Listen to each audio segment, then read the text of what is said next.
उत्तर अमेरिकी देश हैती में हिंसा की आग भड़क उठी है। हैती में हिंसा की ताजा लहर के बीच शनिवार रात हथियारबंद गिरोह के सदस्यों ने हैती की मुख्य जेल पर कब्जा कर लिया, जिसके बाद हजारों कैदी मौके का फायदा उठाकर मुख्य जेल से भाग निकले। बताया गया है कि हमले के बाद भगदड़ ऐसी मची कि करीब 4000 कैदी जेल से भाग निकले। इसके बाद से ही सरकार परेशान है।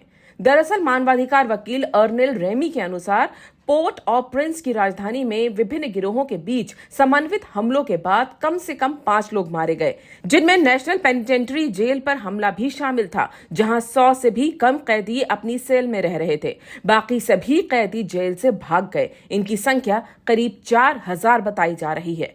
हैती की सरकार ने इस हिंसा के बाद सड़कों पर नियंत्रण फिर से हासिल करने की कवायद में आपातकाल और रात्रिकालीन कर्फ्यू लगाने की घोषणा की है। इस हिंसा के दौरान सशस्त्र गिरोह के सदस्यों ने देश की 2 सबसे बड़ी जेलों पर धावा बोल दिया था। देश में 72 घंटे का आपातकाल तत्काल प्रभाव से लागू कर दिया गया है। सरकार ने कहा कि ये उन हत्यारों, अपहरणकर्ताओं और अन्य हिंसक अपराधियों को खोज निकालने के लिए लागू किया जाएगा जो जेल से फरार हो गए हैं। कार्यवाहक प्रधानमंत्री के रूप में काम कर रहे वित्त मंत्री पैट्रिक बायोवर्ट ने एक बयान में कहा, पुलिस को कर्फ्यू लागू करने और सभी अपराधियों को पकड़ने के लिए सभी कानूनी साधनों का इस्तेमाल करने का आदेश दिया गया है। प्रधानमंत्री एरियल हेनरी ने देश में बढ़ते शक्तिशाली अपराध समूहों के साथ संघर्ष में स्थिरता लाने के लिए संयुक्त राष्ट्र समर्थित सुरक्षा बल की तैनाती के वास्ते समर्थन जुटाने की कोशिश में पिछले हफ्ते विदेश यात्रा की थी।